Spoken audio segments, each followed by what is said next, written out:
नमस्कार दोस्तों, मैं पृथ्वीराज पृथ्वी पाठशाला के माध्यम से आज NCERT class 7th geography chapter 6 को लेकर आया हूं। अच्छा लगे तो लाइक, सब्सक्राइब एवं अपने दोस्तों में शेयर ज़रूर करें। चलिए, इस अध्याय को पढ़ने से पहले हम लोग इस अध्याय के प्रश्न को एक नज़र देख लेते हैं। पहला क्वेश्चन है, वनस्पतियों का विकास किन दो कारकों पर अधिकतर निर्भर करता है। दूसरा क्वेश्चन है, प्राकृतिक वनस्पतियों की 3 मुख्य श्रेणियां कौन कौन सी हैं। तीसरा प्रश्न है, उष्णकटिबंधीय सदाबहार वन के 2 दृढ़ काष्ठ वाले पेड़ों के नाम बताइए। चौथा प्रश्न है, विश्व के किस भाग में उष्णकटिबंधीय पर्णपाती वन पाए जाते हैं। पांचवा प्रश्न है, नींबू वंश सिट्रस के फल किस जलवायु में उगाए जाते हैं। सातवां प्रश्न है, छठा प्रश्न है, शंकुधारी वन के कोई 4 उपयोग बताइए। सातवां प्रश्न है, विश्व के किन भागों में मौसमी घास स्थल पाए जाते हैं। इस प्रकार से हम लोगों ने प्रश्न देखा। इस तरह से कुछ ऑब्जेक्टिव दिए हुए हैं, इसे भी हम पढ़ लेते हैं। पहला है, काई एवं लाइकेन पाए जाते हैं, कहाँ पाए जाते हैं इसको बताना है।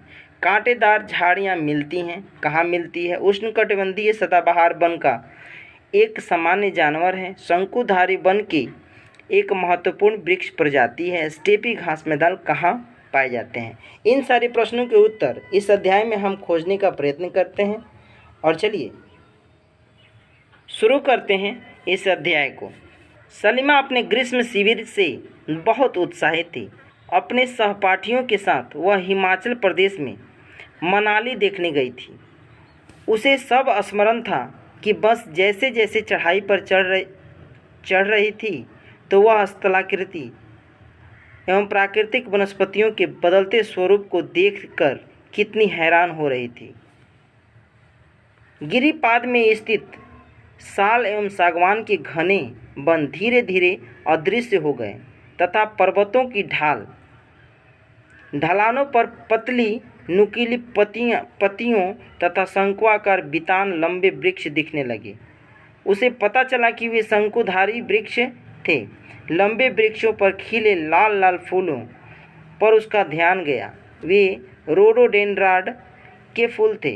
मनाली से आगे रोहतांग दर्रे तक के रास्ते में उसने देखा कि भूमि छोटी छोटी घास एवं कुछ स्थानों पर बर्फ से ढकी थी। अब हम बात करते हैं ये सलीमा की इस यात्रा में हम लोगों ने या सलीमा ने क्या अवलोकन किया। सलीमा के अवलोकन से हम अनुमान लगा सकते हैं कि स्थल की ऊंचाई एवं वनस्पति की विशेषताएं एक दूसरे से संबंधित होती है। ऊंचाई में परिवर्तन के साथ साथ जलवायु में भी परिवर्तन होता है तथा इसके कारण प्राकृतिक वनस्पति में भी बदलाव आता है। वनस्पति की वृद्धि तापमान एवं नमी पर निर्भर करती है। इसके अलावा यह ढाल एवं मिट्टी की परत की मोटाई जैसे कारकों पर भी निर्भर करती है। इन घटकों में अंतर के कारण किसी स्थान की प्राकृतिक वनस्पति की सघनता एवं प्रकार में भी परिवर्तन होता है। आमतौर पर प्राकृतिक वनस्पतियों को निम्न 3 श्रेणियों में वर्गीकृत किया जा सकता है। पहला, वन जो वृक्षों के लिए उपयुक्त तापमान एवं परिपूर्ण वर्षा वाले क्षेत्रों में उगते हैं। इन कारकों के आधार पर सघन एवं खुले वन विकसित होते हैं। दूसरा, घास मैदान जो मध्यम वर्षा वाले क्षेत्रों में विकसित होते हैं। तीसरा, कांटेदार झाड़ियाँ एवं झाड़ियाँ केवल शुष्क क्षेत्रों में पैदा होते हैं। सलीमा हिमालय की यात्रा का अपना यह अनुभव अपने पिता को बता रही थी। उसके पिता विश्व के विभिन्न स्थानों पर जा चुके थे। उन्होंने सलीमा को विभिन्न महाद्वीपों के विभिन्न भागों में पाए जाने वाले विविध प्रकार की वनस्पतियों के बारे में बताया। उन्होंने उपध्रुवीय प्रदेश में शंकुधारी वन, रेगिस्तानों में कांटेदार झाड़ियाँ। आर्द्र प्रदेशों में घने उष्णकटिबंधीय ड्रीडकास्ट वनों के बारे में कई जानकारियाँ दी। सलीमा समझ गई कि हिमालय के क्षेत्रों में लगभग सभी प्रकार की वनस्पतियाँ पाई जाती है जो भूमध्य रेखा से ध्रुव की ओर जाने पर मिलती हैं। प्राकृतिक वनस्पतियों के प्रकार में बदलाव का मुख्य कारण जलवायु का बदलाव है। आइए हम विश्व के विभिन्न प्रकार की प्राकृतिक वनस्पतियाँ एवं उनके गुण एवं वहाँ प्रवास करने वाले अन्य वन जीवों की जानकारी प्राप्त करते हैं। सबसे पहले हम वन की बात करते हैं। वन उष्णकटिबंधीय सदाबहार वन। इन वनों को उष्णकटिबंधीय वर्षा वन भी कहते हैं। ये घने वन भूमध्य रेखा एवं उष्णकटिबंधीय बंध के पास पाए जाते हैं। ये क्षेत्र गर्म होते हैं एवं पूरे वर्ष यहाँ अत्यधिक वर्षा होती है। चूँकि यहाँ का मौसम कभी शुष्क नहीं होता, इसलिए यहाँ के पेड़ों की पत्तियाँ पूरी तरह नहीं झड़ती, इसलिए इन्हें सदाबहार वन कहते हैं। ये पूछता रहता है सदाबहार वन किसे कहते हैं, यह कहाँ पाए जाते हैं, तो आप बताएंगे सदाबहार वन उष्णकटिबंधीय प्रदेशों में पाए जाते हैं। काफ़ी घने वृक्षों की मोटी बितान के कारण दिन के समय भी सूर्य का प्रकाश वन के अंदर तक नहीं पहुंच पाता। आमतौर पर यहाँ दृढ़काष्ठ वृक्ष जैसे रोजवुड, आबनुस, महोगनी आदि पाए जाते हैं। दृढ़काष्ठ वृक्ष समझ में आ रहा होगा आपको, मैंने इसीलिए प्रश्न पहले पढ़ा था। अगला देखते हैं उष्णकटिबंधीय पर्णपाती वन। उष्णकटिबंधीय पर्णपाती वन मानसूनी वन होते हैं जो भारत, उत्तरी ऑस्ट्रेलिया एवं मध्य अमेरिका के बड़े हिस्सों में पाए जाते हैं। इन क्षेत्रों में मौसमी परिवर्तन होते रहते हैं। जल संरक्षित रखने के लिए शुष्क मौसम में यहाँ के वृक्ष पत्तियां झाड़ देती हैं। इन वनों में पाए जाने वाले दृढ़काष्ठ वृक्षों में साल, सागवान, नीम, शीशम। दृढ़काष्ठ वृक्ष फर्नीचर, यातायात, निर्माण सामग्री बनाने के लिए बहुत उपयोगी होते हैं। इन प्रदेशों में आमतौर पर पाए जाने वाले जानवर हैं बाघ, शेर, हाथी, गोल्डन लंगूर एवं बंदर आदि। आगे हम बात करते हैं शीतोष्ण सदाबहार वन। शीतोष्ण सदाबहार वन मध्य अक्षांश के तटीय प्रदेशों में स्थित है। ये सामान्यतः महाद्वीपों के पूर्वी किनारों पर पाए जाते हैं, जैसे दक्षिण पूर्व अमेरिका, दक्षिण चीन, दक्षिण पूर्वी ब्राज़ील। यहाँ बांज, चीड़, यूकेलिप्टस जैसे दृढ़ एवं मुलायम दोनों प्रकार के पेड़ पाए जाते हैं। शीतोष्ण पर्णपाती वन उच्च अक्षांश की ओर बढ़ने पर अधिक शीतोष्ण पर्णपाती वन मिलते हैं।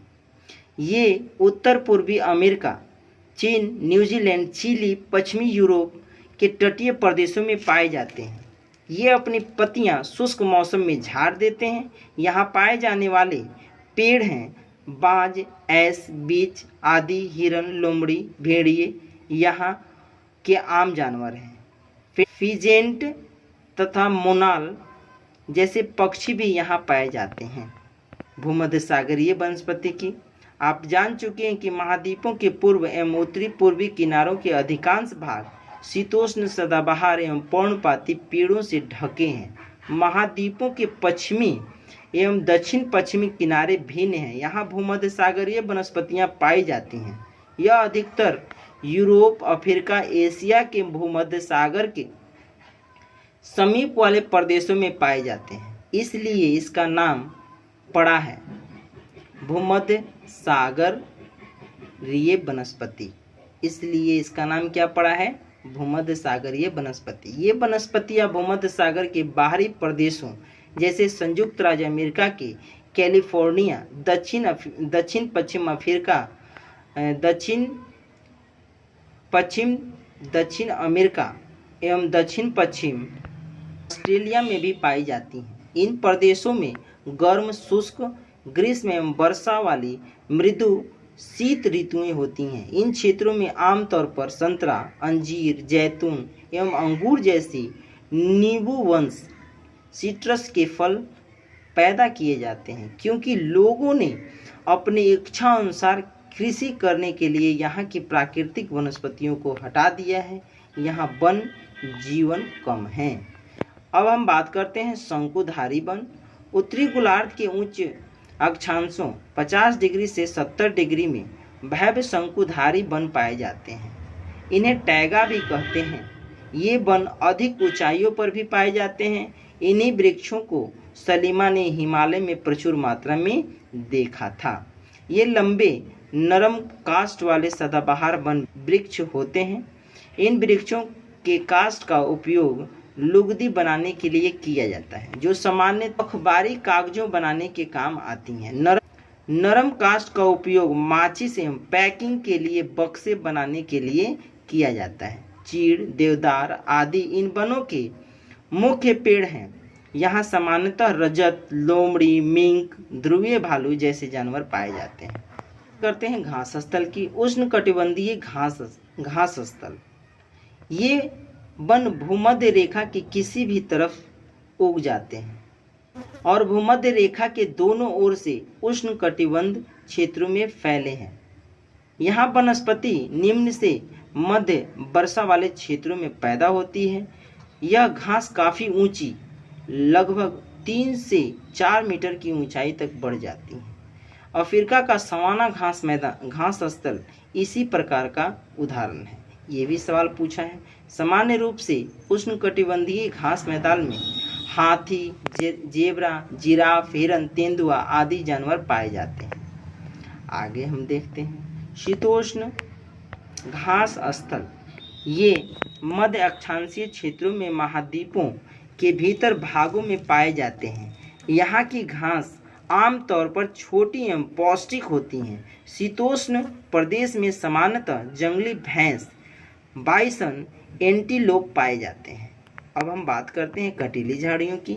कटीली झाड़ियाँ शुष्क रेगिस्तान जैसे प्रदेशों में पाई जाती हैं। उष्णकटिबंधीय रेगिस्तान महाद्वीपों के पश्चिमी किनारों पर पाए जाते हैं। तीव्र गर्मी एवं बहुत कम वर्षा के कारण यहाँ वनस्पतियों की कमी रहती है। विश्व के मानचित्र पर रेगिस्तानी प्रदेशों को चिन्हित करें। ये आप काम कर लेंगे। रेगिस्तान के कुछ जानवरों के नाम बताएंगे जिन्हें आप पहले से जान चुके हैं। यदि आप ध्रुवीय प्रदेश में जाएंगे तो वह स्थान आपको अत्यधिक ठंडा मिलेगा। यहाँ बहुत सी सीमित प्राकृतिक वनस्पति मिलती है। यहाँ केवल काई, ये सवाल भी पूछा है, इसे याद रखेंगे। काई, लाइकेन एवं छोटी झाड़ियाँ पाई जाती हैं।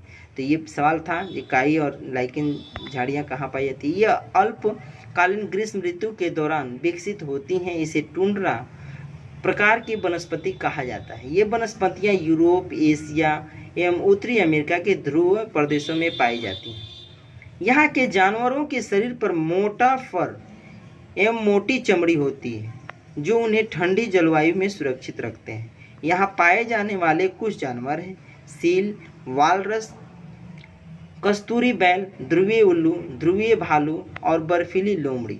सलीमा के पिता ने उसे कुछ घने वनों के चित्र दिखाए। कुछ चित्रों में सलीमा ने देखा कि लोग वृक्षों को काटकर वनों को साफ कर रहे हैं। उसके पिता ने बताया कि स्थानीय लोग कृषि एवं आवास के लिए ऐसा करते हैं, इसलिए उन्होंने वनों को साफ कर दिया है। सलीमा सोचने लगी, अगर वनों को साफ कर दिया जाता है तो वन जीव कहाँ जाएंगे?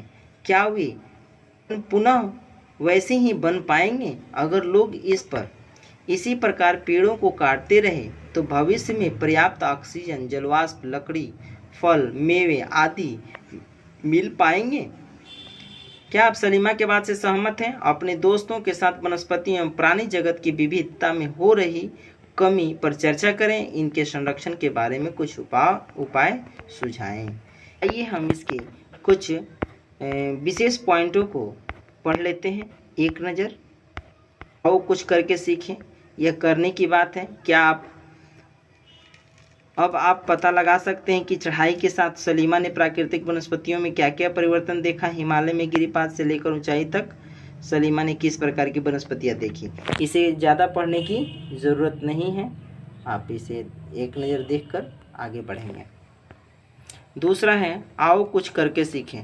आओ कुछ करके सीखे हैं, इसे एक बार मैं पढ़ देता हूँ। सलीमा की तरह जब आप किसी नए स्थान पर जाते हैं तो वहाँ पाई जाने वाले विभिन्न प्रकार की प्राकृतिक वनस्पतियों पर ध्यान दें एवं उनके कारकों पर विचार करें जिसके कारण ये वनस्पतियाँ वहाँ पैदा हुई हैं। ये करना चाहिए, इससे आपकी दृष्टि बढ़ती है। वृक्षों की कटाई, चराई, नकदी फसलों की खेती, निर्माण कार्यों आदियों के रूप में उस क्षेत्र में अगर कोई मानव हस्तक्षेप हुआ है तो उसे लिखने का प्रयास करेंगे। इससे आपकी आंसर राइटिंग की क्षमता और अच्छा बढ़ जाएगी। अपने आप जानते हैं, इसे ज़रूर पढ़ना चाहिए, है ना। इसे आप पढ़ेंगे। ब्राज़ील के उष्णकटिबंधीय सदाबहार वन इतने विशाल हैं कि ये पृथ्वी के फेफड़े की तरह प्रतीत होते हैं। जानते हैं, इसे पढ़ना चाहिए। आप इसे एक बार पढ़ लेंगे, है ना। एनाकोंडा विश्व का सबसे बड़ा सांप उष्णकटिबंधीय वर्षा वन में पाया जाता है। यह मगर जैसे बड़े जानवरों को मारकर खा जाता है। ये आओ कुछ करके सीखे हैं, इसे छोड़ देते हैं, जानते हैं। इसे एक बार हम पढ़ लेते हैं। भूमध्य सागरीय वृक्ष शुष्क ग्रीष्म ऋतु में स्वयं को ढाल लेते हैं। उनकी मोटी छाल एवं पत्तियां वाष्पोत्सर्जन को रोकती हैं। भूमध्य सागरीय प्रदेश को फलों की कृषि के कारण विश्व का फलोद्यान भी कहा जाता है, याद रखेंगे। जानते हैं रूस भाषा में टैगो का अर्थ शुद्ध एवं अनछुआ होता है।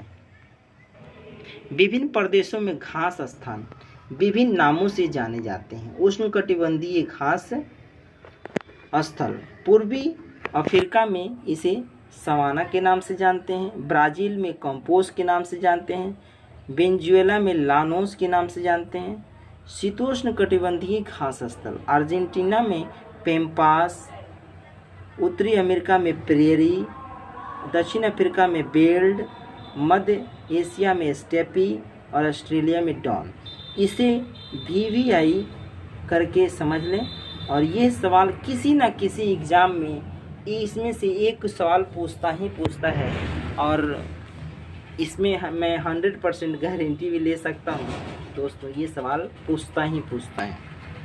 या इसे मिलाने अगर BPSC में पूछेगा तो एक पूछेगा, अगर UPSC में पूछेगा तो 4-5 पूछेगा, जिसे मिलाने को कह देगा। आगे देख लेते हैं और कुछ हो तो इसमें, और कुछ नहीं है दोस्तों। इसी के साथ यह चैप्टर समाप्त होता है। जय हिंद, नमस्कार।